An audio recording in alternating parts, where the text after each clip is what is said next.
Oi pessoal, tudo bem? Conforme a gente tinha combinado, vamos aqui complementar então a nossa matéria, né? Finalizar aquilo que faltou. Infelizmente a gente não conseguiu concluir dentro das aulas normais. Então a gente começou a ver a questão aqui, a gente vai falar sobre previdência social. Nós começamos a ver na aula mesmo o Sistema Nacional de Seguridade Social, né? Nós vimos que ele é formado pelo sistema saúde, que é um sistema não contributivo, que é o SUS.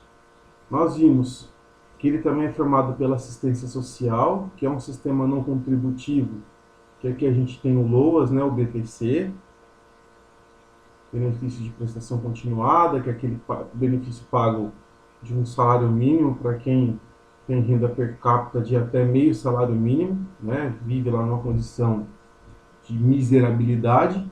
E a Previdência Social, que é um sistema contributivo.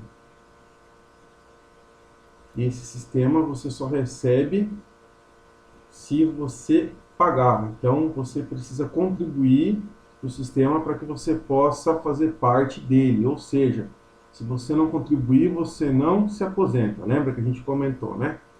Então, o que a gente vai estudar basicamente é a Previdência Social. Tudo bem? Então a gente vai estudar esse sistema aqui.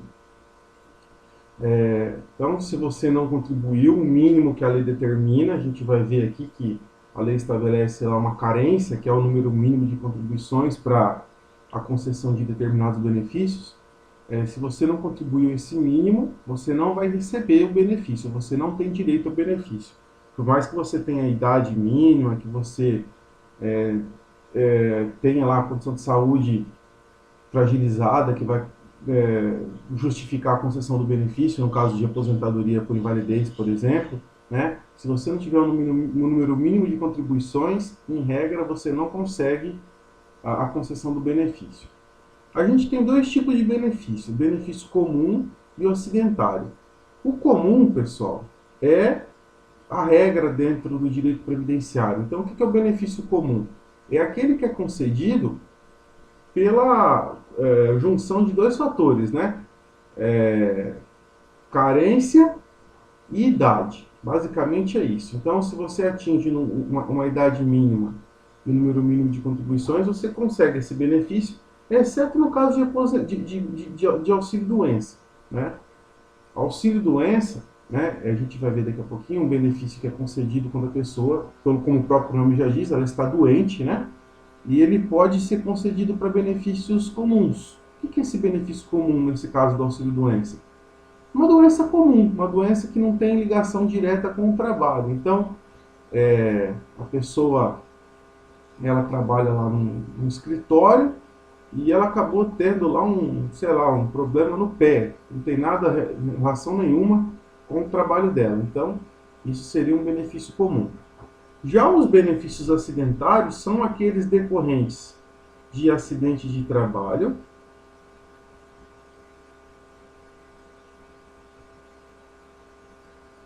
ou a gente chama de doença ocupacional. O que é isso? Doença ocupacional é aquela ocasionada pelo trabalho. Por exemplo, Ler-Dort, né? Que é as lesões por esforço repetitivo. Elas têm relação, muitas vezes, com a utilização excessiva de computador, a postura que a gente fica no ambiente de trabalho. Essa seria considerada uma doença ocupacional. Então, se você precisa se afastar por auxílio-doença em razão de uma doença ocupacional, é considerado um benefício acidentário ou um acidente de trabalho, né? Que pode ocasionar ou a concessão do auxílio-doença ou até mesmo a aposentadoria por invalidez, a depender da gravidade da situação. Então, essa é a diferença de um e de outro. Vamos lá. Prosseguindo aqui na nossa caminhada. Quais são os regimes de previdência que nós temos? Então, primeiro nós temos os segurados obrigatórios. A gente começou a ver isso aqui na aula também. Segurado obrigatório é aquele que não escolhe se ele vai fazer parte do INSS ou não, tá? Então, obrigatoriamente, parte dos seus rendimentos são descontadas, né? parte dos seus rendimentos aí é descontada para contribuir com o regime do INSS. Então, todo mundo que trabalha, que é empregado, né, tanto na iniciativa privada quanto no setor público, é empregado, tá? Isso aqui é importante destacar. Quem é empregado na iniciativa privada ou no setor público recebe auxílio-doença. Desculpa. Quem é empregado na iniciativa privada ou no setor público é contribuinte segurado obrigatório, tá? Então, eu passei para frente aqui, pronto, agora sim. É segurado obrigatório. Então, esse cara aqui, ele não escolhe se parte do seu rendimento vai ser descontado em benefício do INSS ou não. Quem exerce mandato eletivo e também no caso de contribuinte individual, que é aquele cara que recolhe nota fiscal, né? Então, para que ele possa vender produtos, prestar serviços, ele precisa expedir nota fiscal. Então, quem trabalha com agropecuária, com pesca ou atividades extrativistas, ministros religiosos, olha que interessante, né? O padre, o pastor, ele é segurado obrigatório como contribuinte individual. Quem é proprietário ou sócio de empresa, prestador de serviço, que é a questão da nota fiscal que eu acabei de falar, o trabalhador avulso, que é, no caso aqui, o prestador de serviços em portos e aeroportos, e o trabalhador autônomo, né, que também trabalha via nota fiscal. Então, esses caras, parte dos seus rendimentos ela é descontada e vai lá ser encaminhado ao INSS a título de contribuições, tá? A gente também tem o segurado especial. Quem é o segurado especial? É aquele cara que trabalha em regime de economia familiar no âmbito rural, certo?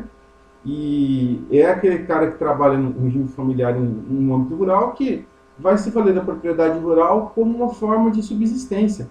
Então, aquele cara que trabalha lá, tem uma pequena chácara, que tem ele, a esposa, o filho, e eles todos contribuem lá para o sustento da família trabalhando no sítio, eles são segurados especiais.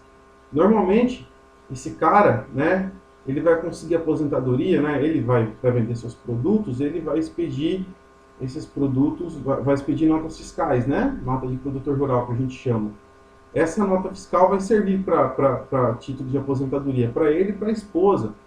Óbvio que essa era uma situação mais comum até meados aí dos anos 2000, tá? Então até 2010, a partir de agora, né, a partir de 2010, esse indivíduo ele também tem que contribuir para o INSS para que ele possa se aposentar. Então, além da nota fiscal, ele contribui individualmente também.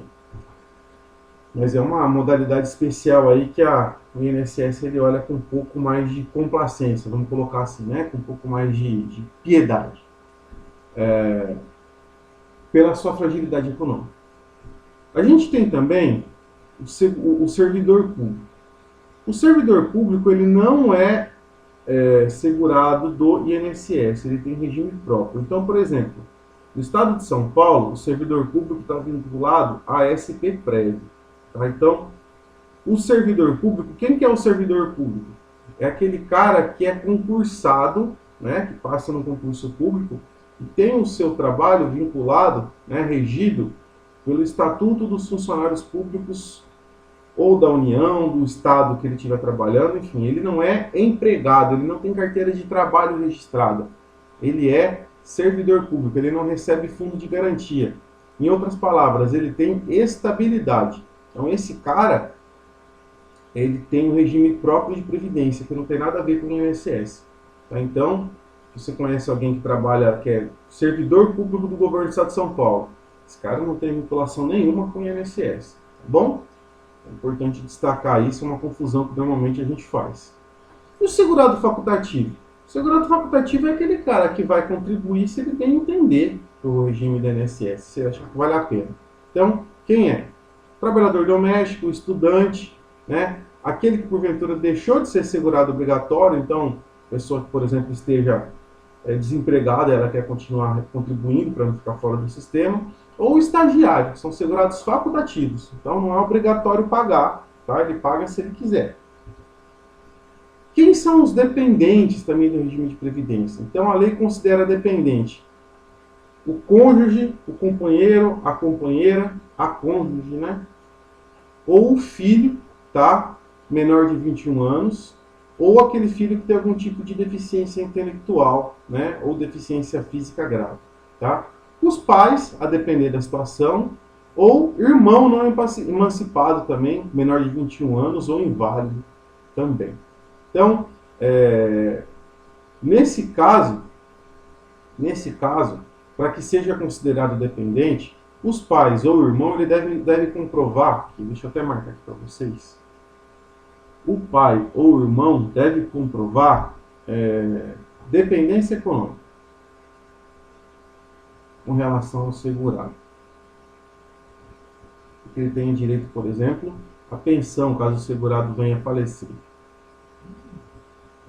Ok? Então, o cara lá, ele é solteiro, não tem filhos e sustenta os pais. Aí ele vem a falecer, os pais têm direito a receber pensão em seu nome, certo? Então seria isso, desde que comprove que esses pais têm dependência econômica com relação ao filho. E para isso servem os dependentes, tudo bem? Vamos lá, continuando. Para que eu seja considerado segurado, galera, eu tenho que estar contribuindo para o INSS. Tem que estar pagando. Mas pode acontecer, em algumas circunstâncias, que eu fique num tempo aí, um período de hiato, ou seja, que eu deixe de contribuir. Quando isso acontece? Por exemplo, se eu fiquei desempregado. Então, por um tempo, mesmo se eu deixar de contribuir, eu continuo tendo direito aos benefícios do INSS. E como que funciona isso? Qual vai ser esse prazo? É o prazo que a lei determina. Então, até 12 meses, até 12 meses após a cessação das contribuições, se o segurado deixar de exercer atividade remunerada, ou se ele tiver até 12 meses, né? Se ele tiver afastado por alguma doença, então essa. Se ele, até 12 meses se ele for preso, até 3 meses se ele tiver sido incorporado para prestar serviço militar, e até 6 meses no caso do segurado facultativo, ele deixou de pagar. Então até durante 6 meses, mesmo após ficar sem pagar, ele continua sendo segurado. Então se ele ficar doente, ele tem direito ao auxílio doença, por exemplo. Agora, perdeu a condição, extrapolou esse prazo, como que faz para retornar? Ele tem que pagar 1 ano? Ele tem que pagar 2 anos para poder retornar essa garantia, essa característica de segurado? Não. Então, para ele ter direito ao auxílio-doença ou aposentadoria por invalidez, ele tem que recolher 6 meses. O salário maternidade, 5 meses. E o auxílio-reclusão, 12 meses. Então, isso a lei determina. É bem interessante. Ok? Vamos lá. Lembrando, se vocês tiverem alguma dúvida, a gente vai conversando, vocês mandam lá no WhatsApp, tá? Não vamos deixar embolar, não. Esse aqui é um tema novo, é um tema que vocês não têm muito contato, mas é interessante. Eu estou fazendo aqui um apanhado geral, obviamente não estou me aprofundando muito, só para vocês terem uma noção do que é esse panorama previdenciário no Brasil, que ainda, digamos que a partir de 2019 ele já era confuso, mas ele se tornou ainda mais confuso com a Emenda Constitucional 103.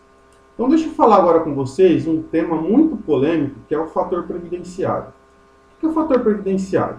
O fator previdenciário é uma equaçãozinha que é utilizada, que era obrigatória até 2019, e que era utilizada para que a gente pudesse calcular o benefício, o valor do benefício que seria pago ao segurado do INSS. Então, se fazia uma média lá das suas 80% maiores contribuições, de tudo que ele tinha contribuído, as 80% maiores, a gente fazia uma média, e em cima desse valor, a gente multiplicava esse valor pelo fator previdenciário, que é uma equação que leva em conta basicamente 3 fatores.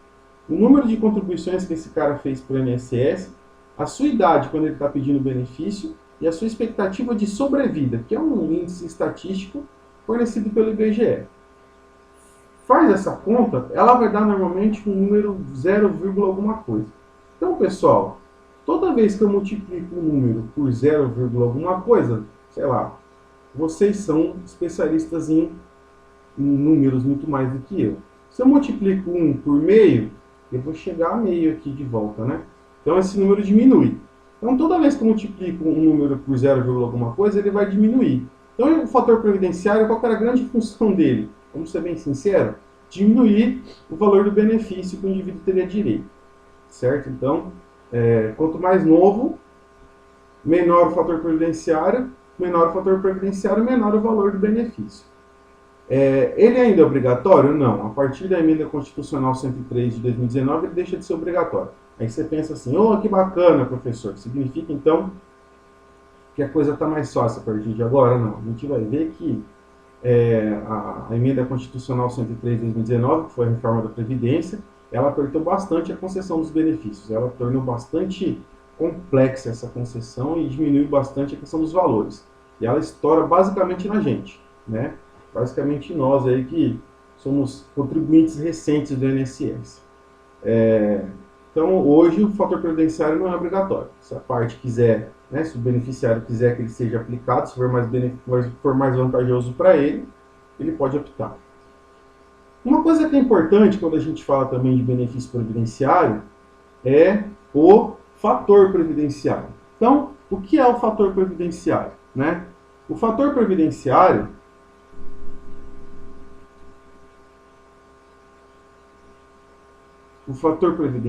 pessoal, ele é... Melhor, desculpa, gente, eu estava fazendo uma outra coisa aqui, tentando conferir uma outra questão, e o homem, quando tenta fazer duas coisas ao mesmo tempo, ele erra, né?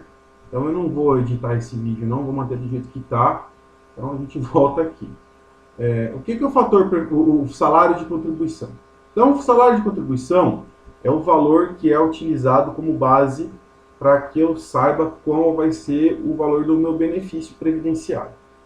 Então, quando a gente fala de benefício previdenciário, o patamar que a gente parte é o salário de contribuição. Então, normalmente a pessoa vai receber uma porcentagem do que é o salário de contribuição dela.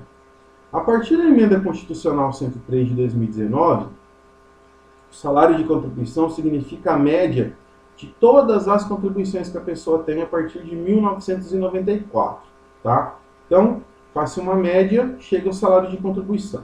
Ah, professor, significa então que o que eu vou receber se eu for me aposentar é a média de tudo que eu contribuí? Seria o certo, né? Mas não é. Tá? Então, em cima desse valor, a gente vai ter um escalonamento. Então, normalmente funciona assim. Se parte do patamar de 60% desse salário de contribuição, e esse valor vai aumentando 2% ao ano, daquilo que você exceder 20 anos de contribuição, tá?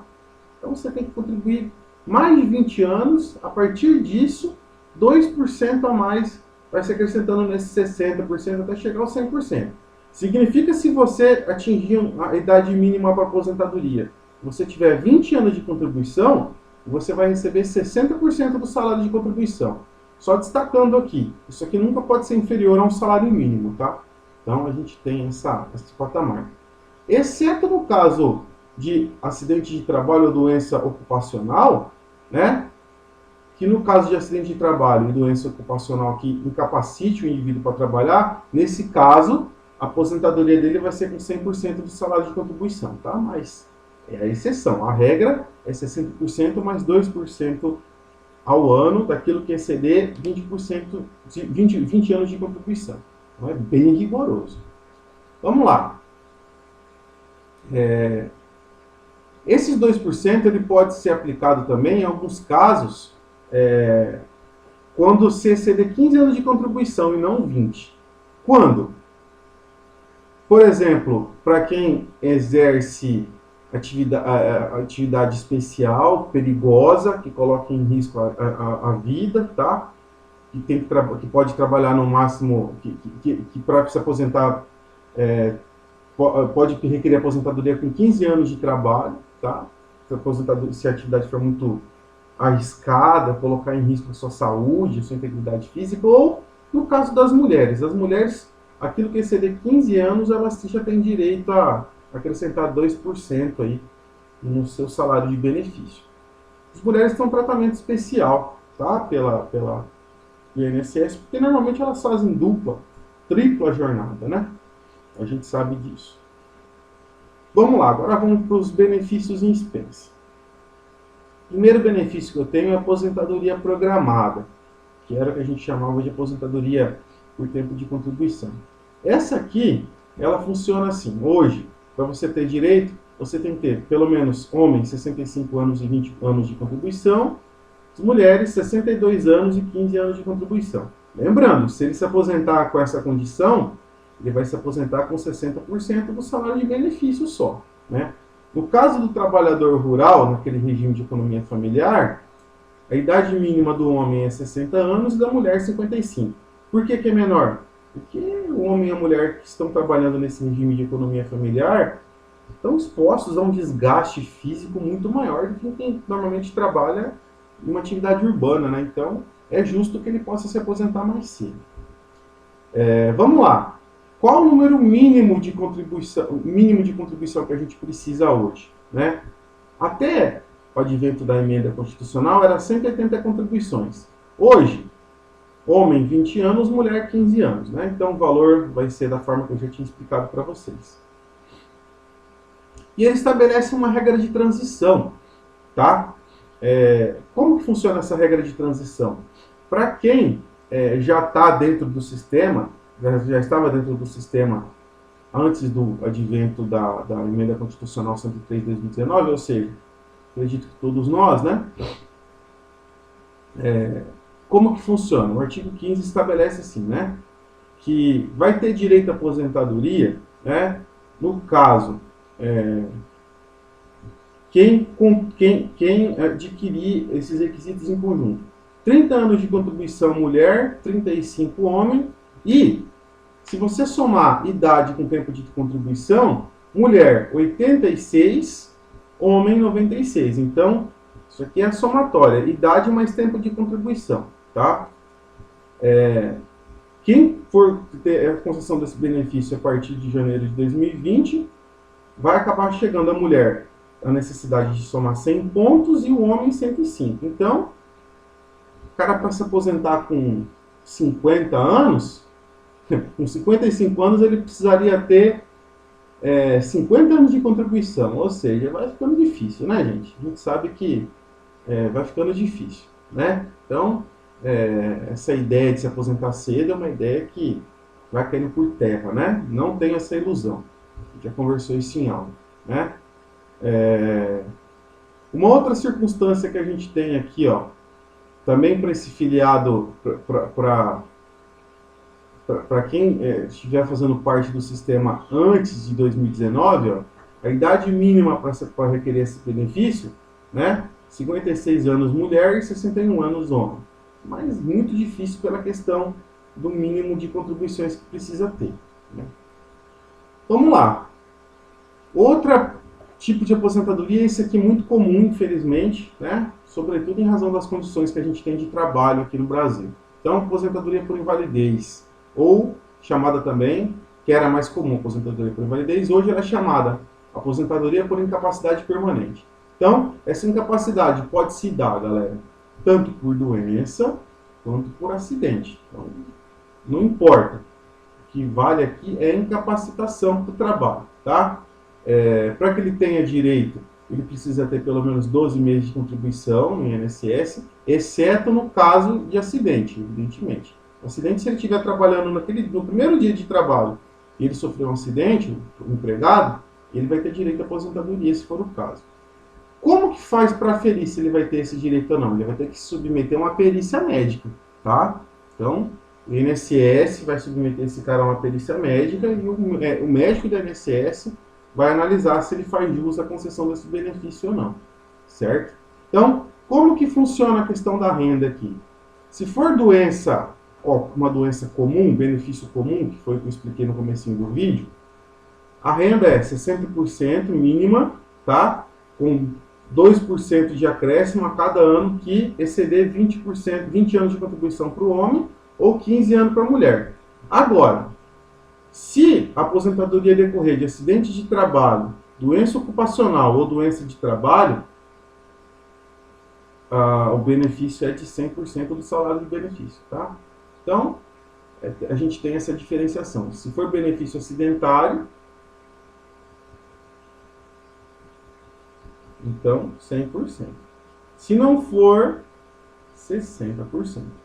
Se esse cara precisar de um cuidador, ele ganha um acréscimo de 25% no valor do benefício. Então, é uma regra importante para quem precisa de cuidador. Aposentadoria por tempo de contribuição.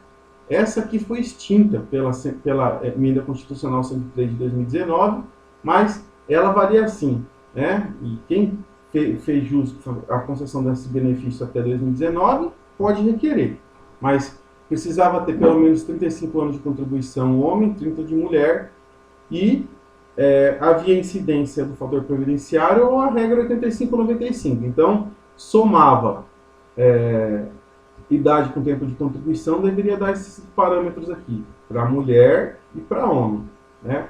Hoje ela não existe mais, ela foi substituída por aquela aposentadoria programada.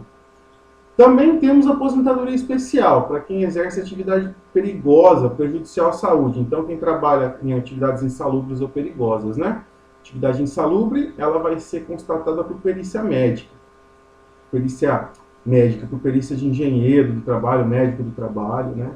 Então, quem trabalha lá no hospital, por exemplo, quem trabalha exposto ao sol, tipo de coisa. Atividade perigosa, está definida na lei. Quem trabalha com explosivos, inflamáveis, energia elétrica,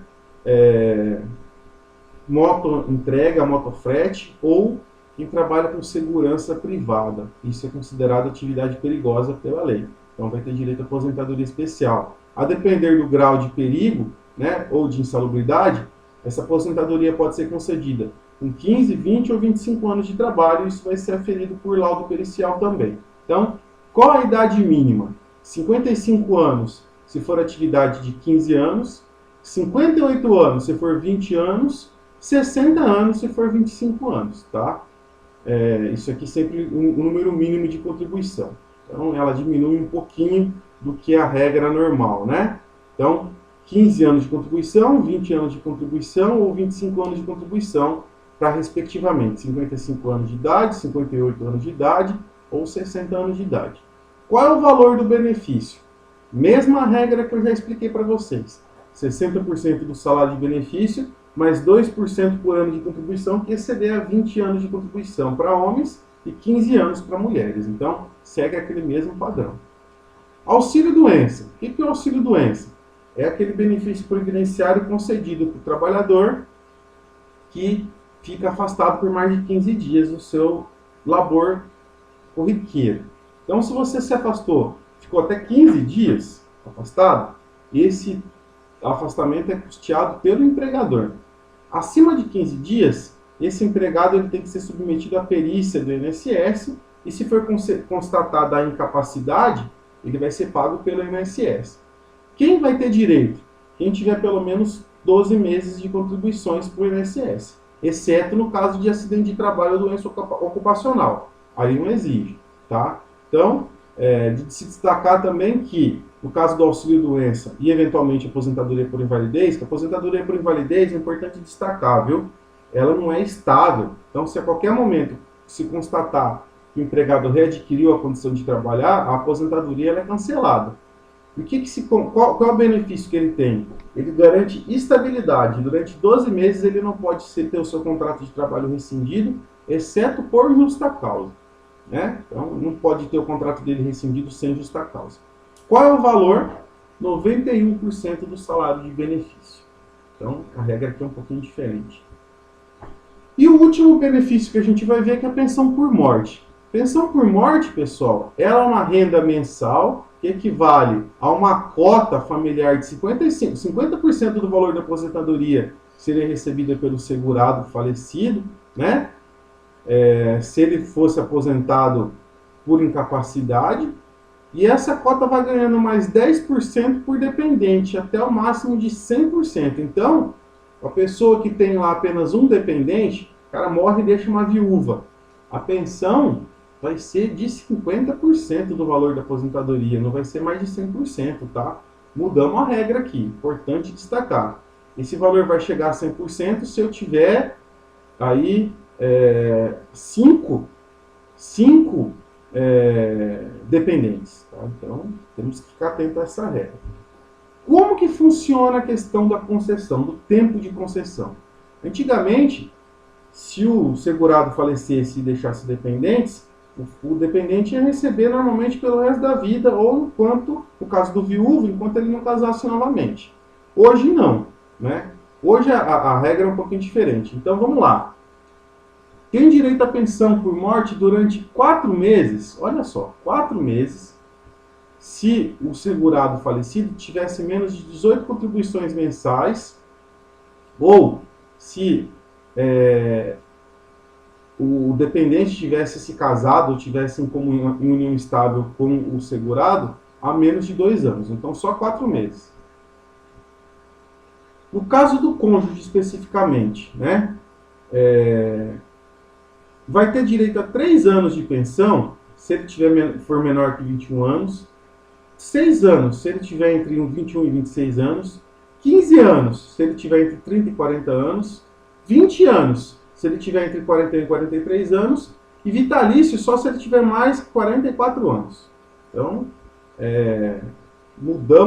tivemos uma mudança severa de regra. Professor, e o filho? O filho recebe até 21 anos, tá? Se ele for maior de idade, se ele tiver alguma incapacidade, aí ele vai receber enquanto perdurar a incapacidade, né? Capacidade mental, física, enfim. Mas, em regra, ele recebe até os 21 anos. Ah, mas essa aqui tem a ver com relação ao cara que começa a fazer faculdade ou acaba a faculdade? Não. Essa pensão aqui, ela está ligada apenas à questão da idade. Então, 21 anos encerra o pagamento do benefício pelo INSS. Galera, era isso que eu queria passar para vocês, então, tá? Fizemos aí um apanhado geral sobre o tema. Qualquer dúvida que vocês tenham, por favor, entre em contato comigo, a gente vai conversando pelo WhatsApp e vai dando tudo certo, tá bom? Bons estudos, um grande abraço a todos, a todas e até a prova. Valeu!